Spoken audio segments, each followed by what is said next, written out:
자, 오늘은 지난주에 이어서 베드로 전서를 공부하겠습니다.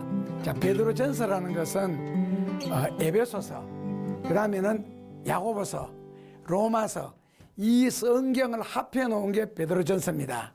로마서 같으면 믿음에 대해서 강조했고, 야고보서 같으면 행함에 대해서 강조했습니다. 에베소서는 예수 그리스도와 교회에 대해서 강조를 했습니다. 그러다 보니 아마 베드로가 예수님의 수제자라서 그런지 예수님의 어떤 마음, 예수님의 어떤 사상이라고 하면 조금 이상하지만 그걸 가장 정확하게 그래도 읽어낸 제자가 아닌가. 야고보서 같으면 행함, 바울 같으면 믿음, 이거 한쪽을 강조했는데 베드로서에서는 그걸 다 강조를 했습니다. 그 교회에 대해서도 강조했고, 그 다음에는 예수님에 대해서도 강조를 했고, 그래서 베드로 전후서가 그런 소중한 구절인데, 그렇게 예수님을 닮아가는, 예수님을 본받는 신앙생활하기 위해서는 반드시 다가오는 게 있다는 거죠. 그게 바로 뭐냐면은 고난이라는 겁니다. 그런데 그 고난이 베드로전서 1장 15절 16절에 보면은 내가 거룩하니 너도 거룩해라. 그럼 거룩하기 위해서는 베드로전서 2장 11절 이하에 보면은 육신의 정욕을 제어해라. 그리고 베드로전서 3장에 넘어가면은 뭐가 나옵니까? 그 육신의 정욕을 제어하고 믿음으로 살기 위해서는 필연적으로 핍박이나 고난이 반드시 다가오는데, 그 고난이나 핍박은 이유 없이 당하는 것이 아니고 성숙한 신앙생활에 나아가는 길에 필수적으로 겪어야 할 과정이 고난입니다. 성숙한 신앙생활로 나아가는 일에 있어서는 반드시 뭐를 겪어야 된다? 고난을 겪어야 됩니다. 그러니까 고난이 없는 신앙생활이라는 것은 절대로 있을 수가 없다는 겁니다. 그렇다면 고난은 누구로부터 오는가? 하나님은 안 합니다. 하나님은 우리에게 고난을 직접 절대로 안 드죠. 그럼 하나님은 누구를 통하여 역사하셔요? 사람을 통하여 역사하는데 그 사람이 누구냐는 거예요. 그래서 마귀가 들어간 사람을 통하여 역사할 수도 있고, 성령을 받은 사람을 통하여 역사할 수도 있습니다.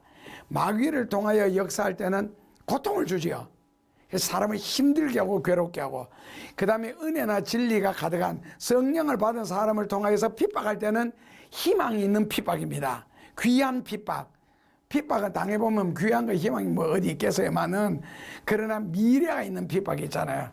예를 들어서 너 정직하게 살아, 너 열심히 공부해. 열심히 공부하다 보면은 지금은 그 소리가 듣기 싫고 놀아라 그렇고 뭐 돈 주면서 뭐 사 먹어라 놀러 가라 이 소리가 듣기 좋은데, 공부 열심히 해, 바르게 살아야 돼. 근데 실제로 열심히 공부해 놓고 보면은 나중에 시간 지나고 났을 때에 어떤 사회적인 지위라든지 누리는 걸 생각해 보면 이게 복이었구나. 그러니까 이유 있는 핍박 있잖아요. 그 진짜 위하는 핍박. 그 믿음으로 살기 위해서는, 예수님을 닮기 위해서는 꼭 이 어려운 과정을 반드시 겪습니다. 그것을 베드로전서는 굉장히 많이 강조를 합니다. 베드로전서에서는요. 그래서 절대로 이 핍박이라는 고난이라는 게 나쁜 것이 아니다. 귀한 것이다. 오히려 너희에게 핍박이 없으면 너희는 뭐다? 사생자라 그랬죠. 히브리서 12장 8절에. 고난은 다 받는 것이거늘 나는 고난 안 받는다고 좋아한다면 너는 사생자라는 겁니다. 그러니까 이게 누구를 통해 역사하느냐? 심지어 부를 통해서 역사할 수도 있고, 어떤 면에서 가장 잘 알기 때문에 가장 강한 압박과 핍박이 들어올 수가 있습니다. 가장 힘드는 고비를.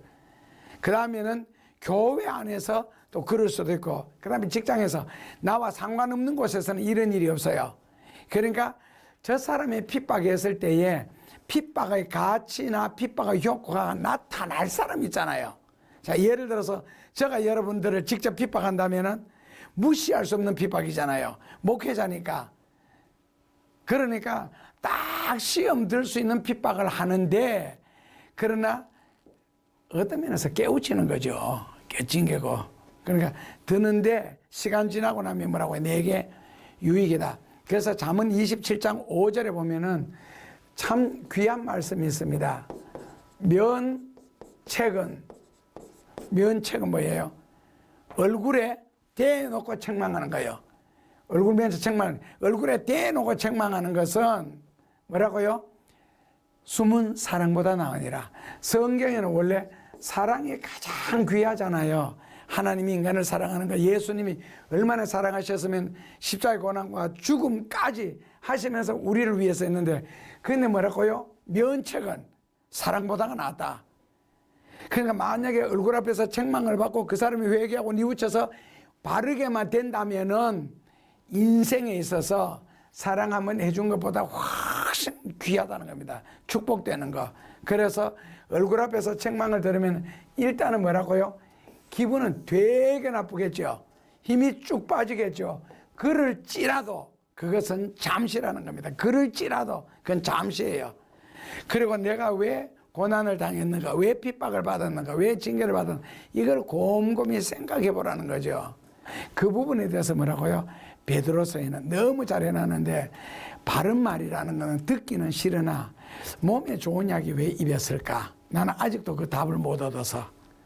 몸에도 좋으면서 달면은 얼마나 좋겠어. 근데 단 것이 들어가면 일단은 몸에는 안 좋아. 안 좋아. 그러니까 달고도 몸에 좋은 것은 없는가 봐. 그래서 입은 노에도 몸이 예스 하는 거 있잖아. 쓴 거. 그것처럼 그 진리라 그러는 거, 교훈이라는 것은 듣기에는 다 힘든다고.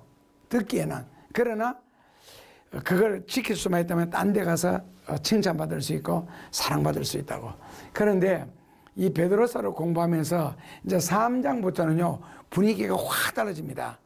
특히요. 근데 이 3장 19절에서 20절에는 무슨 말씀이 나오느냐면은 천주교에서 주장하는 연옥 이야기가 나옵니다. 한번 읽어보시면은요.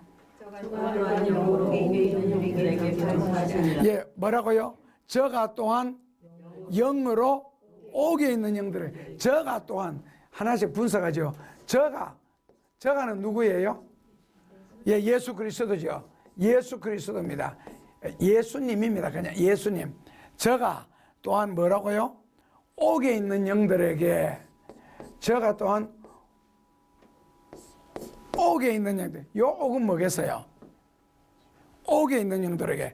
예, 극단적으로 말하면 지옥이 되는데, 옥에 있는 영들, 요거는 어딘지를 보면은, 자, 일단은 사람이 죽으면은 낙원에 가고, 그 다음에 나중에 최후의 대심판을 통해서는 지옥에 가는데, 천주교에서는 중간에 하나 있죠. 예, 여기에 연옥이라는 것이 있습니다. 그런데 실제로 요 부분을 우리가 이제 예수님은 옥이라고 번역을 했습니다. 성경에. 여기 있습니다. 근데 여기는 이제 세상을 살아가는데 예수님이 금요일 날 십자가에 달려 돌아가시게 됩니다. 그래서 금요일 날 12시에 혼이 떠나셔서 그 혼이 떠나는데 육신은 어디에 갔어요? 요셉의 무덤에 들어가 있죠. 아리마대 요셉의 일단 육신은 여기 들어가셨고 혼으로는 어디 가셨느냐 했을 때에 성경이 뭐라고요? 옥에 있는 영들에게, 예, 옥에 있는 영들. 그러니까 결국에 어떤 연옥이라는 존재 있잖아요. 여기에 있는 연옥에 있는 영들에게 전도하러 가셨다는 거거든. 복음 전파로 가셨다. 그래서 사람이 죽은 이후에도 지옥 가기 전에 복음을 전도받을 수 있는 기회가 있다. 그러면서 어떤 예를 들었냐면, 예를 들어서 우리나라 기독교 들어온 지가 지금 140년 정도 되거든요. 그러면 200년 전에, 300년 전에, 이제 그러면 고려시대 때까지 올라가야 돼. 고려시대 때, 그 다음에 낭랑, 진도, 임돈 이러면서 막 그런 시대 하면서 위로 쭉쭉쭉쭉 계속 올라간다면은 복음 전도를 받지 못하고 죽은 사람들 있잖아요. 지금도 섬에 태어나서 뭐 십자가 본 적도 없고 뭐 예수님에 대해서 들은 적도 없고, 이런 식으로 해서 사람이 복음을 접할 기회가 없을 때에 죽으면은 연옥 간다. 이제 이렇게 가르치거든요. 천주교에서는 어쨌든 사람이 죽으면은 연옥 간다라고 가르칩니다. 그래서 죽은 이후에도 구원받을 기회가 있다. 이제 이 교리가 천주교 교리 중에 대표적인 교리가 바로 연옥 교리거든요. 근데 그 교리를 정당화시킬 수 있는 게 바로 뭐냐면 베드로전서 3장 19절이에요. 예수님이 옥에 있는 영들에게 구원받으러 갔다. 그러면서 한 구절 더 인용하는 것이 4장 6절입니다. 4장 6절요. 보시면은 이를 위하여 죽은 자에게도 복음이 전파되었으니 이는 육체를 얻은 사람처럼 심판을 받으나 영혼은 하나님처럼 살게 하려 함이니라. 죽은 자들에게도 뭐가요? 복음이 전파되었으니 이는 육체로는 사람처럼 심판. 왜? 예수 안 믿고 죽었으니까. 그러나 영으로는 하나님처럼 살게. 왜? 연옥에 들어가서 전도받을 기회를 받아서 전도를 받고 예수님을 믿게 되면 육신은 이미 땅의 무덤에 갇혔으니까 육신은 심판을 받지만은 영혼은 구원받을 수 있는 기회가 있지 않느냐. 베드로전서 4장 6절에 그려놨죠. 이를 위하여 죽은 자들에게도 복음이 전파되었으니 했는데, 자, 이거는 지금까지 설명한 것은 천주교 교리를 제가 설명한 겁니다. 지금부터 개신교식으로 설명할게요. 야, 예수님의 영이 죽은 자 연옥에 옥에 가서 복음을 전파하고 그 다음에 주일날 새벽에 살아나죠. 그러니까 예수님은 태초부터 앞으로 세말까지 영원토록 인간과 함께 사시는데 금요일날 돌아가셨으니까 금요일까지 우리와 함께 같이 계셨어요. 금요일까지. 그리고는 주일날 부활하죠. 그러니까 유일하게 예수님이 우리와 함께하지 못한 날이 토요일 하루입니다. 그래서 누가복음에 보면은 인자가 너와 함께 하루를 같이 있지 못한다 그랬죠. 인자가 하루를 우리와 함께 있지 못한다고. 예, 인자가 우리와 하루를 함께하지 못한다.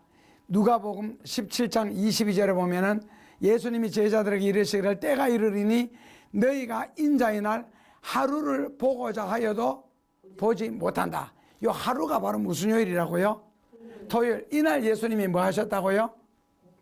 옥에 있는 영들에게 복음을 전파로 가신 날이에요. 예, 바로 요 날이. 그러니까 누가복음 17장 22절에서 다시 설명을 하면은 이것을 가지고 천주교에서는 무슨 말을 하느냐면은 예수님의 지옥 강하설이라는 말이 있습니다. 예수님의 지옥 그 다음에는 내릴 강자를 씁니다. 지옥 강하설. 예수님이 지옥에 가셨다는 겁니다. 예수님이 지옥 강하설. 그래서 이것을 이제 여동이 있다는 걸 이 구절을 근거로 삼는데, 그리고 이 구절, 그리고 베드로전서 3장 19절과 베드로전서 4장 6절을 가지고 이제 이 교리를 정당화시키는데, 자, 우리 개신교에서는 어떻게 해석하느냐? 누가복음 16장 26절에 보면은 죽음 이후에는 복음이 전파될 수가 없습니다. 누가복음 16장 여기 무슨 이야기 나오느냐면 부자가 나사로하고 죽었는 이야기 있잖아요. 그랬을 때 부자가 죽어서 땅에 있는 내 형제들에게 복음을 전파해달라. 그래서 지옥이라는 게 있으니까 절대로 예수 믿게 해달라고 했을 때에 예수님이 거절하거든요. 땅에 이미 복음 전하는 자들이 많다. 그러니까 뭐라 그래요? 그 사람들은 말 못 믿는다. 그러니까 예수님, 그러면 죽은 자가 살아나서 말해도 호기심은 가질 수 있어도 안 듣는다. 왜? 믿음으로 구원받기 때문에 뭐 이 말 못 믿는다면 그 말 또 못 믿는다. 이런 식으로 해서 거절해요. 그래서 결국에는 죽음 이후에는 복음이 전파될 수가 없다. 그 다음에 히브리서 9장 27절에 보면 한 번 죽는 것은 정한 일이요. 그 다음에는 뭐만 기다릴 뿐이다? 오직 심판만 기다릴 뿐이다. 이렇게 가르칩니다. 그렇다면은 전주교에서는 죽은 영들에게 복음을 전파할 수 있는 기회가 있었지 않느냐. 4장 6절이라 그럽니다. 이 4장 6절을 우리 개신교에서는 일반적으로 어떻게 해석을 하느냐 하면은 이 죽은 자에게 복음이 전파되었으니 그러는 이 죽은 자는 뭐가 죽은 자냐? 영혼이 죽은 자다. 이렇게 개신교에서는 해석을 합니다. 그러니까 이제 여기까지가 일반 개신교 체계나 교리적으로 설명하는 거고, 지금부터 저식으로 설명할게요. 성경적으로. 3장 19절 다시 돌아갑시다. 거기 보면은 저가 예수님이 영으로 옥에 있는 영들에게 복음을 전파하시잖아요. 이건 또 과거형이 아니죠. 전파하시는 이거는 일회적인 사건이에요. 언제겠어요 이게? 딱 한 번만 예수님이 옥에 있는 영들에게 복음을 전파하러 가셨지 그 자체로 끝나고, 그러고 예수님은 거기서 나오셔서 부활하셔서 이미 하늘에 올라가서요 더 이상 옥에 있는 영들에게 복음을 전파 안 합니다. 이게 진짜 복음을 전파받지 못한 사람들이 한목에 떼죽음을 당했어요. 그래서 그 사람들을 위하여 공의로 심판하기 위하여 한번 가신 적이 있는데 언제겠어요? 언제 떼죽음을 당했을 때 그 영들이, 예? 예. 3장 20절에 해석해 나죠. 같이 읽어보시면은요. 그들은 전에 노아의 날 방주의 멸망과 하나님이 오래 참고 기다리실 때 순종하지 아니하던 자들이라. 방주에서 불러 말미암아 구원을 얻은 자가 몇 명뿐이니 구원을 얻은 자가 겨우 8명. 그러니까 전 세계 인구 중에 8명만 구원받았다는 거거든요. 노아 시대 때는 이 동물들이 이미 먼저 뛰고 움직였는데, 그래서 배에 안 태워줬죠. 뭐. 딱 정한 것 외에는. 그런데 이거는 노아 시대 때 일회적인 사건이에요.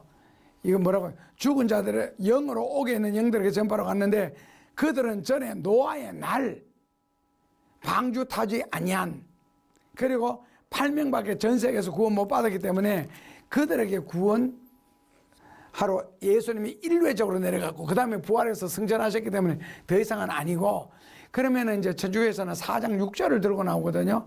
죽은 자들에게도 복음이 전파되니, 되리니, 이런 식으로 현재형이나 미래형으로 써놓으면 앞으로도 계속 될 수 있지만, 죽은 자들에게 뭐라고요? 복음이 전파되었으니, 일회적입니다. 노아 시대 때 이야기죠. 일회적으로 전파되었다는 이 과거형으로 이미 처리를 했거든요. 3장 19절, 4장 6절하고 연결해서 생각하면 쉽게 이해가 될 겁니다. 그래서 죽은 자에게 전파되는 복음은 없다. 다만 노아 시대 때 일회적이다. 이게 이제 연옥설을 강력하게 부인하는 거고, 그리고 연옥설을 받지 않다. 그런데 이런 성경 공부를 못 배우고 천주교에 가서 바로 이거 접하면은 이 진리가 이제 옳게 됩니다. 연옥설이 옳게 됩니다. 그러나 예수님은 한 번 세상에 십자가에 못 박히고 이 땅에서 예수를 믿음으로 말미암아 구원을 받는 것으로 끝났지, 죽은 이후에도 복음을 전파받을 수 있는 기회가 있다 하는 것은 개신교 이론하고는 전혀 맞지 않고, 그리고 성경이 이론하고도 우리가 볼 때는 맞지를 않습니다.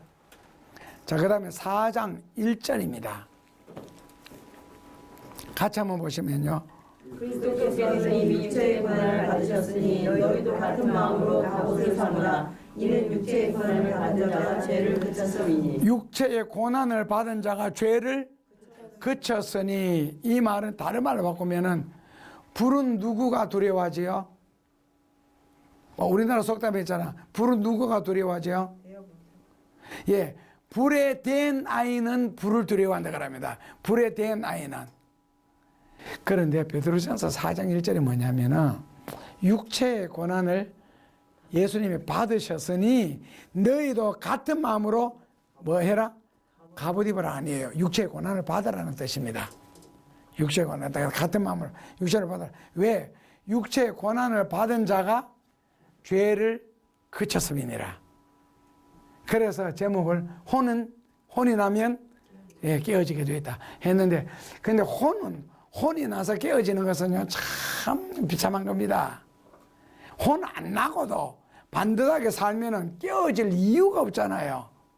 그러기 위해서는 어렸을 때부터 이 밥상머리 교육을 잘 받아야 되는 거예요. 어렸을 때부터 말 한마디라도. 그러니까 결국 혼날 짓을 하니까 혼이 나잖아요. 사랑받을 짓을 하는데 왜 혼을 냅니까? 반듯하게 살고 바르게 살고 예의를 지키고 교양이 있는데 왜 혼이 나요? 그러니까 내가 잘못함으로써 남까지 힘들게 하고 피곤하게 한다고. 그러니까 이제 사람 잘못 만나면은 혼이 나면 깨어진다. 그러니까 예를 들어서 미국에는 이제 교도소 들어가면은 들어가기 전에도 무슨 돈을 넣으면은 안 들어가는 거 있잖아요. 보석금. 그게요 어마어마하게 비쌉니다. 미국 같은 데서는. 그래 들어갔으면 많은 돈을 주고서도 살다가도 누구처럼 지금 나왔잖아요. 나오려고 하는 이유가 뭔데요? 그만큼 힘들거든요. 그 있어 보니까. 그러니까 돈을 엄청나게 깨져도 나오겠다는 거거든요. 그러니까 그렇게 한번 나와 보면 다음부터는요 찬송가에도 나오죠. 무슨 생각 다 버린다. 그러니까 죄를 지어서 한번 혼이 나고 나면은요 다음부터 다시는 그 죄를 짓지 아니할 거고, 그 다음에는 하나님 앞에 내가 어떤 뚜렷한 잘못, 자기만 아는 잘못이잖아 했는데 그 다음부터 인생이 계속 꼬이거나 어려움이 계속 닥치면 남들은 몰라도 자기는 알잖아요. 그래서 다음부터는 이런 죄는 절대로 안 지어야지.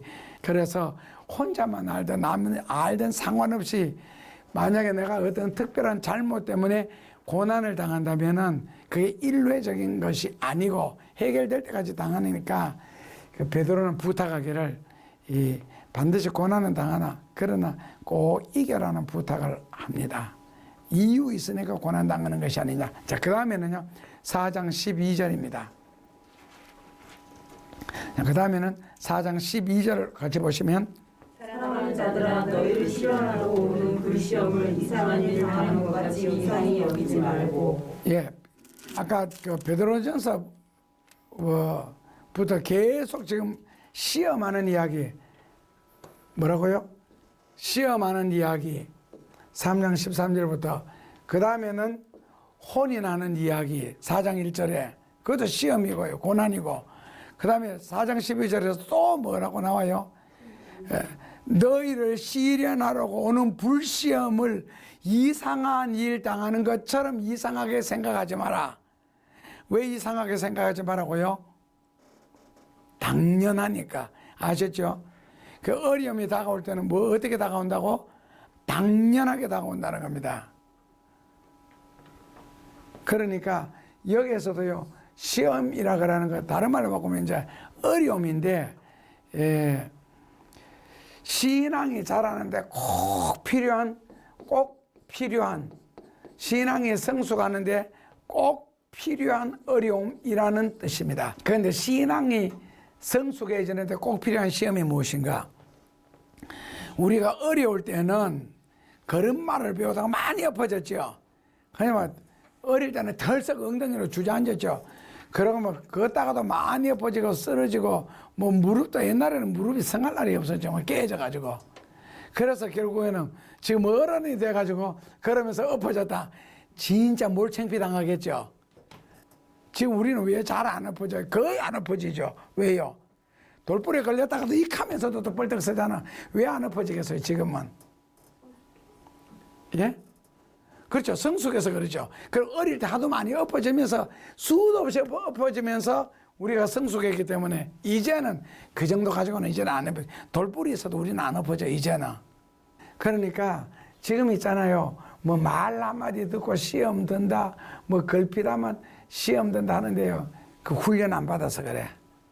훈련이 안 받아. 그러니까 유치원 아이들 같으면은 뭐 말 한마디 듣고 삐죽삐죽 설교 한마디 듣고도 뭐 같이 따지고 삐죽삐죽 할 수 있어. 얼마나 인생을 편하게 살았으면은, 얼마나 연단과 시련이 없이 살았으면은.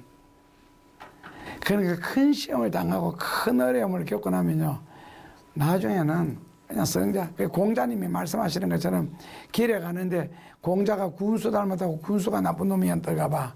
그러니까 막 공자한테 그렇게 욕하고 달라드니까 제자가 선생님 가서 저놈들 늘씬한 거 패놓고 올까요? 그러니까 공자님이 그냥 두라고 하면서 무슨 예화를 들었어요. 너는 길에 지나가다가 개가 왈왈 짖으면 니도 가서 왈왈 짖다가 가느냐고. 개는 어렵고 짖게 돼 있다. 그리고 굉장히 오래 산 분이 있는데 103살 돼가지고 그 기자들이 질문해서 그동안에 살면서 욕도 무척 많이 먹었을 거고 힘든 일이 굉장히 많았을 텐데 어떻게 견뎌냈어요? 그러니까 그놈들이야 욕하든지 말든지 그냥 내가 오래 살다 보니 다 죽고 없더라는 거예요. 상대를 안 했다는 거거든요. 있잖아요. 한번 되게 아파 보면은 아프고 난 뒤에는 당분간은 거의 성자 수준 됩니다. 다 귀찮아. 그래서 상대하기 싫어. 그런 시간 지나고 나면 또 다 해결돼. 일일이 같이 개처럼 왈왈 짖을 필요가 없다고. 시험요, 이 불시험은 뭐 꼽으면 거의 우리가 바베큐 되잖아요. 죽는. 이 정도 큰 시험을 당하고 나면요. 그러면은 뭐 조그마한 거 자존심 가지고 안고 다니는 거 가지고 팔짝팔짝 되는 거 이거요. 진짜 배가 불러서 그래요. 포시라워서 그래요. 포시라워서. 조금만 추우면 춥다, 조금만 더우면 덥다, 기분 나쁘다. 이 포시라워서 그래요. 산에 가서 눈비를 맞으면서 그 음식을 몇십 일씩 해봐야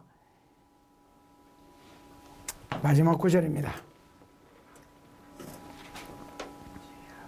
5장 7절 같이 봉독하겠습니다. 너희 염려를 다 주께 맡겨버리라. 이는 저가 너희를 보호하심이니라. 너희 염려를 다 주께 맡겨 버려라. 버려라. 뭐를요? 염려라는 말은 우리말로 바꾸면은 마음을 여러 조각으로 조각조각 찢는 걸 염려라고 합니다. 마음을 조각조각 찢는 거. 그 예수님은 또 찢어서 나누어 가자 그러니까 찢지 말자 그랬잖아요. 찢지 말자. 한 사람이 가위바위보가 나누어 가자. 찢으면은요 아무것도 못 씁니다. 그래서 마음이라는 걸 조각조각 찢어버리면은 할 수 있는 일이 아무것도 없습니다. 옛날에 저런 말 있었죠. 뭐랄까요? 정신일도 하사불성. 정신일도 하사 불성. 우리말로 바꾸면은요. 정신일도 하사불성. 마음을 한 곳에 딱 집중하면은 못 이룰 일이 없다. 염려라는 것은 뭐라고요? 마음을 갈기갈기 찢어 놓는 걸 염려라고 합니다.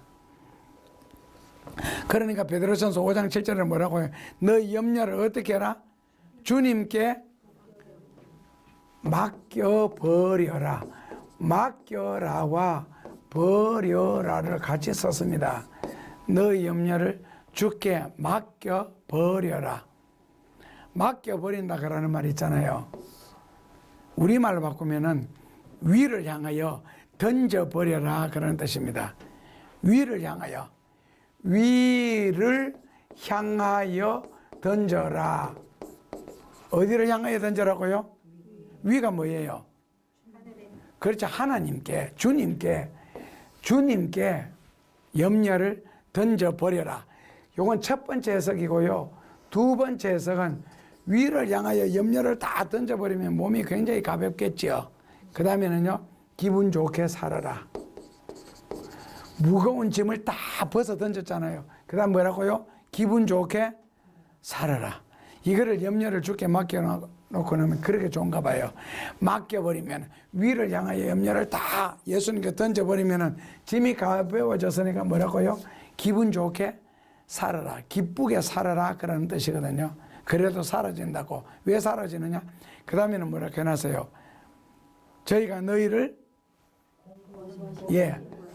너희를 권고하심이니라. 권고하신다. 권고라는 말은 우리말을 바꾸면 깊은 관심을 갖는 겁니다. 예수님이 우리에게 깊은 관심을 갖는 것.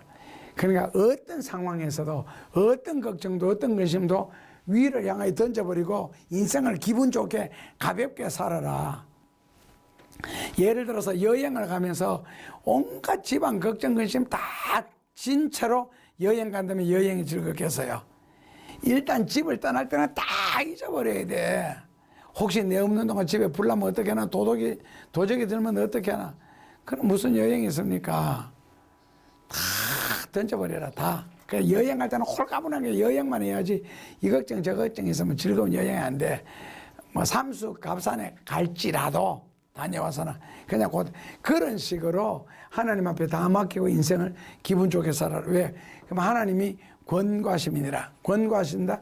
우리말로 바꾸면은 깊은 관심을 갖는다. 하나님이 지금 관심을 가져준다는 거예요. 하나님이.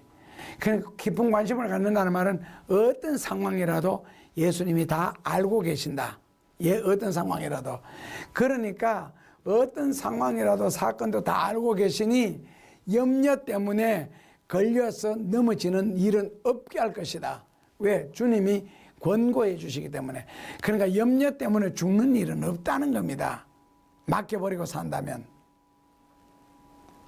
근데 얘 공부 배울 때는 잘 되는데 집에만 가면 왜 안 돼요? 이 형제 간에는 왜 안 돼? 부모와 자식 간에는 왜 안 되고 부부지간에는 이런 게 왜 안 되지? 부부나 부모와 자식 간에 꼭 한판 해야 그 다음에 이런 게 해결되는가? 왜 안 될까? 근데 누가 안 되나? 자식이 안 돼요? 부모가 안 돼요? 어? 왜 둘 다라고 생각하지? 자, 예를 들어서 엄마가 내한테 다다다다 할 때 진짜 다다다다 할 걸 가지고 내용을 가지고 해요. 아니면 저는 그냥 좀 넘어가도 되는데 엄마가 저러고 있어요. 보통 일반적인 엄마들은 왜 할까? 아빠도 마찬가지겠죠. 하겠지. 왜 할까? 넘어가도 되는데 왜 한다고 생각해요? 걱정, 다른 말로 바꾸면은 염려 때문에, 그죠? 그 걱정은 마음을 갈기갈게 찢어 나누니까 나는 괜찮은데 믿는데 그 상대가 내한테 못 믿는 거죠. 그럼 이건 누가 잘못하는 거지? 그래서 그렇게 하는 사람이 아직 큰 걸 덜 당해서 그래. 그 부모와 자식 간에 가족끼리는 옥신각신을 할지라도 그냥 가족으로 끝나는데 만약에 사회생활을 했다 안 되죠.